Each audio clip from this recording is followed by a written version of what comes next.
ዛሬ የምነግራችሁ ሶስት የመዝሙር ክፍላት። የመጀመሪያው በቤታችሁ ውስጥ በረከት እንዲመላ የያዛችሁት ነገር ሁሉ በረከት እንዲኖረው የሚያደርግ የመዝሙር ክፍል እነግራችኋለሁ። በሁለተኛ ደረጃ ደግሞ በህይወታችሁ ስትኖሩ ዘመናችሁ ሁሉ የተባረከ እንዲሆን የሚያደርግ የመዝሙር ክፍል እነግራችኋለሁ። ጤናችሁን የምትጠብቁበትና እንዲሁም ደግሞ አንድ ዕቃ ስትገዙ የተባረከና የተቀደሰ እንዲሆንላችሁ ጸልያችሁት የምትሄዱትን የመዝሙር ክፍል እነግራችኋለሁ። በስመ አብ ወልድ ወመንፈስ ቅዱስ አሐዱ አምላክ። ተወዳጆች እንደምናላችሁ በያላችሁበት ሰላም እግዚአብሔር ከእናንተ ጋር ይሁን። ይህ ሰዋስው ሚዲያ የዩቲዩብ ቻናላችን ነው። እኔ ዲያቆን ሰዋስው ነኝ። በዚህ ዩቲዩብ ቻናላችን ላይ እንደሚታወቀው መንፈሳዊ ትምህርቶችን መንፈሳዊ ህይወታችን የምናሳድግበትን ትምህርቶች የምንማርበት የዩቲዩብ ቻናላችን ነው። ለዩቲዩብ ቻናላችን አዲስ ከሆናችሁ በብዙ የምታተርፉበትና መንፈሳዊ ህይወታችሁን ለማሳደግ የምታስቡ ከሆነ ይህ የዩቲዩብ ቻናል ለእናንተ የሚሆን ነው። ሰብስክራይብ በማድረግ ቤተሰብ ሁኑ።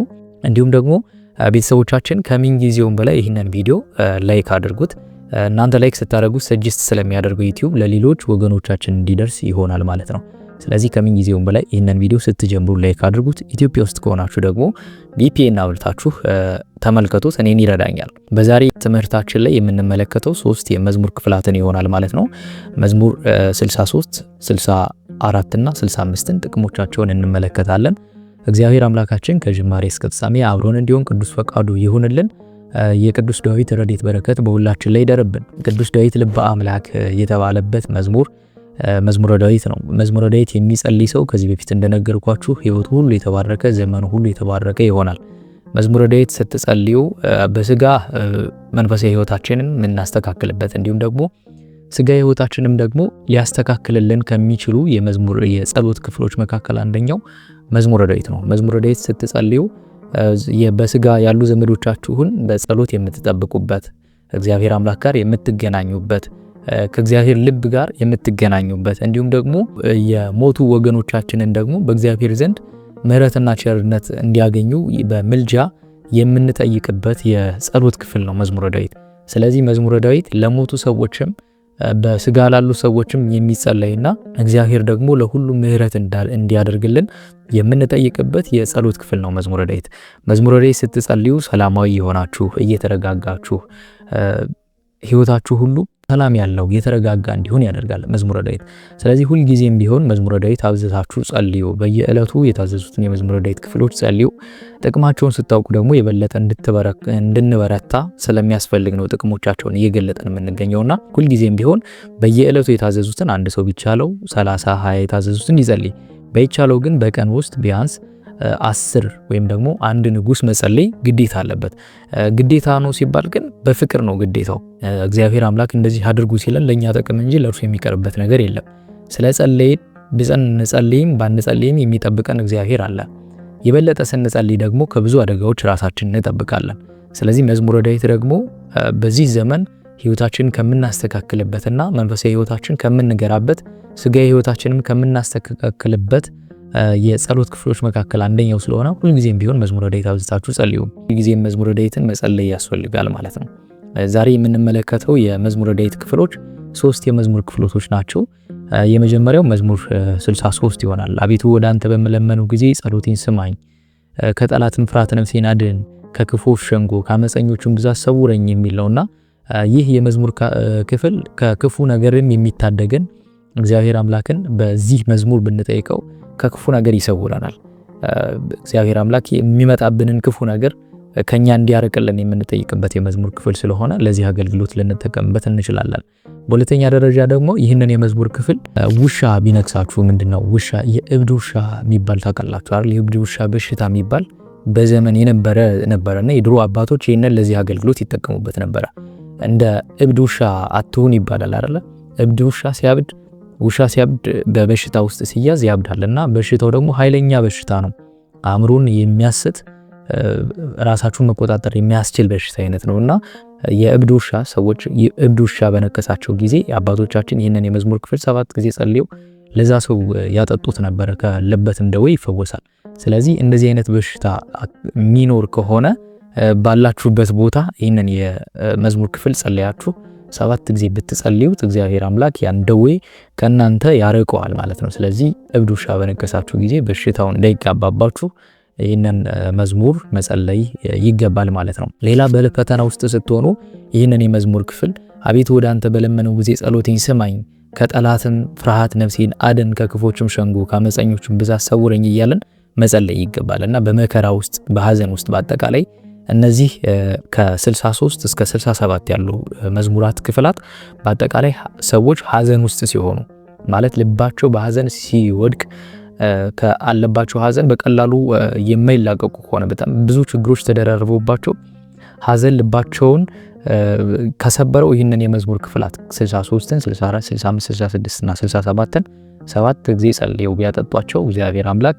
ያለባቸውን ሐዘን ያስወግድላቸዋል፣ መከራቸውን ያስወግዳል ማለት ነው። ስለዚህ እነዚህን የመዝሙር ክፍላት ከመከራ ከስጋ መከራ ከመንፈሳዊ መከራ የምትድኑባቸው የመዝሙር ክፍላት ስለሆኑ አብዝታችሁ ልትጸልዩዋቸው የሚገቡ የመዝሙር ክፍላት ናቸው ከ63 ጀምሮ እስከ 67ን ጨምሮ። ስለዚህ ይህንን ማድረግ ይገባል ማለት ነው። ስለዚህ እነዚህ 3 ከ63 እስከ 67 ያሉት የመዝሙር ክፍላት ሰዎች በመከራ ውስጥ እያለፉ ከሆነ በሐዘን ውስጥ እያለፉ ከሆነ ሐዘናቸውን የሚያስወግድ መከራቸውን የሚያስወግድ የመዝሙር ክፍላት ስለሆኑ ጸልያችሁ መጠጣት ይገባል ማለት ነው።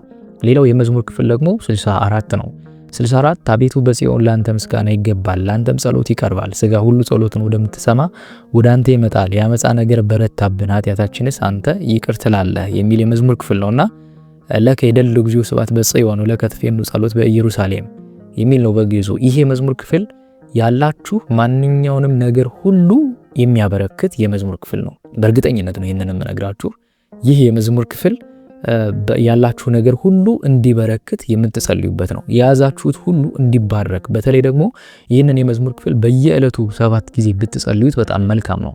ሁል ጊዜም ቢሆን 7 ጊዜ የሚጸልይ የጸሎት ነውና ያላችሁ ነገር ሁሉ በረከት እንዲኖረው ከሚያደርጉ የመዝሙር ክፍሎች መካከል አንደኛው 64 ነው። ሁል ጊዜም ቢሆን ይህንን የመዝሙር ክፍል ጸልዩት። በእርግጠኝነት ነው ደጋግሜ የምነግራችሁ። ያላችሁ ነገር እንዲባረክ የምትፈልጉ ከሆነ፣ ስራችሁ እንዲባረክ ከሆነ፣ የያዛችሁት የትምህርት ነገር እንዲባረክላችሁ የምትፈልጉ ከሆነ፣ እንዲሁም ደግሞ ትዳራችሁም እንዲባረክ የምትፈልጉ ከሆነ፣ ልጆቻችሁ የተባረኩ እንዲሆን የምትፈልጉ ከሆነ፣ ንግዳችሁ እንዲባረክ የምትፈልጉ ከሆነ፣ የምትሰሩት ስራ ሁሉ እንዲባረክ የምትፈልጉ ከሆነ ይህን የመዝሙር ክፍል ሁል ጊዜም 7 ጊዜ ጸልዩ። ስለዚህ ያላችሁ ነገር ሁሉ በረከት እንዲኖረው የሚያስችል የመዝሙር ክፍል ነው መዝሙር 64።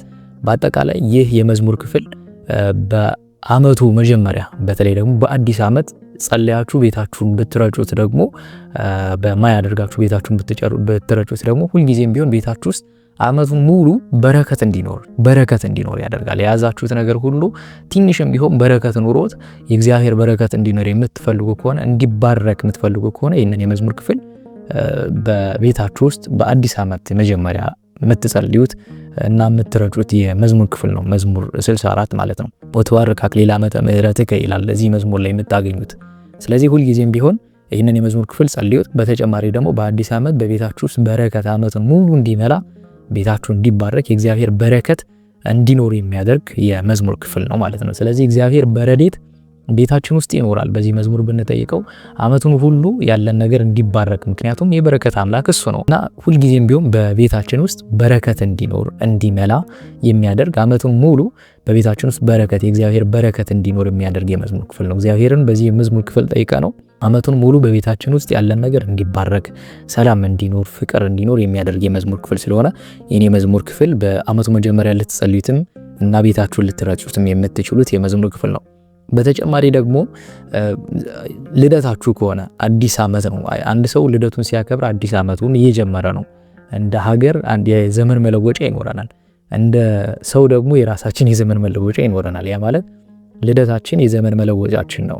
እግዚአብሔር አምላክ አዲስ ዘመን ሰጥቶን አዲስ ነገር የምናገኝበት አዲስ ህይወት የምንጀምርበት ነው ልደታችን እና ሁልጊዜም የልደት አከባበራችን ክርስቲያናዊ መሆን አለበትና ይህ የመዝሙር ክፍል ደግሞ ዘመናችን እንዲባረክ የሚያደርግ የመዝሙር ክፍል ነው። ስለዚህ በልደታችን ቀን የምንጸልየው የመዝሙር ክፍል ቢኖር መዝሙር 64 ነው ማለት ነው። ስለዚህ መዝሙር 64ን በልደታችን ቀን ልንጸልየው ይገባል። አመታችን ዘመናችን የተባረከ እንዲሆን ማለት ነው። በረከትን የሚሰጥ አመታትን የሚባርክ እግዚአብሔር አምላክ ስለሆነ ዘመናችን ከዘመንም ዘመን የሚያሸጋግር የዘመናት ባለቤት እርሱ ስለሆነ ዘመናችን ሁሉ የተባረከና የተቀደሰ እንዲሆንልን ይህን የመዝሙር ክፍል በልደታችን ቀን ልንጸልየው የሚገባና ዘመናችን ሁሉ የተባረከ እንዲሆን የሚያደርግ ነው ማለት ነው። ስለዚህ መዝሙር 64ን ልትጸልዩት ለነዚህ አገልግሎቶች ልትጠቀሙባት የምትችሉት ነው። ምክንያቱም መዝሙረ ዳዊት በራሱ በስጋ ህይወታችን መጠቀሚያ፣ ለስጋ ህይወታችን፣ ለመንፈሳዊ ህይወታችን ደግሞ ማደያ፣ እግዚአብሔርን ማመስገኛ ነው። መዝሙረ ዳዊት ራሱ የእግዚአብሔርን ምስጋና ነው፣ እግዚአብሔርን የምናመሰግንበት ነው። አንደኛው የሰው ልጆች የተፈጠሩበት የህይወት ዓላማቸው ምስጋና ነው። በምድር አመስግነው እግዚአብሔርን መንግስትና ጽድቁን መውረስ ነው። ስለዚህ መዝሙረ ዳዊት ደግሞ እግዚአብሔርን የሚመሰገንበት የጸሎት ክፍል ነው መዝሙረ ዳዊት። ስለዚህ ሁልጊዜም ቢሆን እግዚአብሔርን እያመሰገን እንድንኖር በዕለቱ የታዘዙትን የመዝሙረ ዳዊት ክፍሎችን መጸለይ ደግሞ ተገቢ ነው።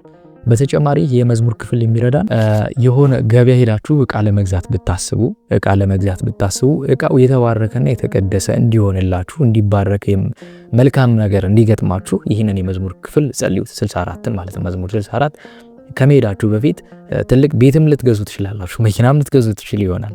እንዲሁም ደግሞ የተለያዩ ነገሮችን ልትገዙ ትችላላችሁ። ትንሽም ሊሆን ይችላል፣ ትልቅም ሊሆን ይችላል የምትገዙት ነገር። ብቻ ግን የተባረከ ነገር እንዲገጥማችሁ የሚያደርግ የመዝሙር ክፍል ስለሆነ ከመሄዳችሁ በፊት 7 ጊዜ 3 ጊዜ ጸልያችሁት ብትሄዱ የተባረከ ነገር ይገጥማችኋል ማለት ነው። ሌላ ይህ የመዝሙር ክፍል ለሌባ መጠበቂያ ነው። የሚያስቸግር ከሆነ ለምሳሌ ቤታችሁ ውስጥ ሌባ ገብቶ እቃ ቢወስድባችሁ፣ ብትሰረቁ፣ በመንገድ ብትነጠቁ ይህንን የሰረቃችሁትን ሰው ለማግኘት የሚረዳችሁ የመዝሙር ክፍል ነው። በእርግጠኝነት ነው የምነግራችሁ መዝሙር 64። ስለዚህ እነዚህ አገልግሎቶች ልትጠቀሙበት የምትችሉት የመዝሙር ክፍል ነው መዝሙር 64 ማለት ነው። ሌላው መዝሙር 65 ነው። መዝሙር 65 በምድር ያላችሁ ሁሉ ለእግዚአብሔር እልል በሉ፣ ለስሙም ዘምሩ፣ ለምስጋናውም ክብርን ስጡ። እግዚአብሔር እንዲህ በሉት፣ ስራ ግሩም ድንቅ ነው። ኃይልህ ብዙ ሲሆን ጠላቶች ዋሹብህ፣ በምድር ያሉ ሁሉ ለአንተ ይሰግዳሉ የሚል የመዝሙር ክፍል ነው። ይህን የመዝሙር ክፍል ደግሞ የምንጠቀመው ከመዝሙር 14 ጋር አድርጋችሁ መዝሙር 14 ጋር ከዚህ በፊት ነግሬያችሁ ነበረ። መዝሙር 14 እና ይህን መዝሙር አድርጋችሁ በቤታችሁ ውስጥ በረከት እንዲኖር የሚያደርግ የመዝሙር ነው። ዓመት ሙሉ በረከት እንዲኖር የምትፈልጉ ከሆነ በቤታችሁ ውስጥ ያላችሁ ነገር እንዲባረክ እነዚህን ሁለት መዝሙራት መዝሙር 14 እና መዝሙር 65ን አንድ ላይ ጸልያችሁ በቤታችሁን በማይ የጸላችሁት ማይ ላይ አፍላችሁ ብትረጩት በረከት እንዲኖር፣ ሰላም እንዲኖር ያደርጋል። ስለዚህ ለበረከት የሚሆን የመዝሙር ክፍል ነው መዝሙር 65። ሌላው ጤናችሁ ለመጠበቅ ይረዳችኋል። መዝሙር 65 ጤናችሁ የተስተካከለ ክፉ ነገር እንዳይገጥማችሁ፣ በተለይ ደግሞ ጤናዊ ጉዳይ እክል ካለባችሁ ይሄ መዝሙር ክፍል ለእነዚህ አገልግሎቶች። አሁን ብዙ ጊዜ ነገሮች ከደረሱብን ወደ ሕክምና የምንሄደው እግዚአብሔር የሰጠን ሙሉ አካል ሆኖ ሳለ እኛ በተለያየ ምክንያት እናጎለዋለን። ፈተና እንዳለ ሆኖ ፈተናውን ለማራቅ ይረዳናል ይሄ መዝሙር ክፍል በጤና ጉዳይ። እንዲሁም ደግሞ መጀመሪያ ራሳችንን መጠበቅ ይኖርብናል። መጠበቅ ሲባል ከሚገጥሙን ክፉ ነገሮች እኛ እያየን ካለነው ነው። ከማይታየው ነገር ሁሉ እግዚአብሔር ይጠብቀናል። እኛ ከምናየው ነገር ግን ጤናችንን መጠበቅ ይገባል። ስለዚህ መጀመሪያ ቀድሞ መጠንቀቅ ስለሚያስፈልግ ጤናችንን ሁሉ የምንጠብቅበት የመዝሙር ክፍል ነው መዝሙር 65 ማለት ነው። ስለዚህ አንደኛ ያለነገርኳችሁ ለበረከት ቤታችሁ ውስጥ በረከት እንዲኖር፣ ሁለተኛ ደግሞ ጤናችሁን ቀድማችሁ ለመጠበቅና እግዚአብሔር አምላክ መልካም የሆነ የጤና ሕይወት እንዲሰጠን የምንጠይቅበት እሱንም ደግሞ ለማመስገን እንድንተጋ ነው ጤናችን መጠበቅ ያለብን እንጂ ለኃጢአት ለመሰልጠን አይደለም ጤናችን መጠበቅ ያለብንና ይህንን የመዝሙር ክፍል ጤናችን ለመጠበቅ እንጠቀምበታለን ማለት ነው። ስለዚህ ይሄ መዝሙር ክፍል ለነዚህ አገልግሎቶች የምትጠቀሙበት ይሆናል ማለት ነው።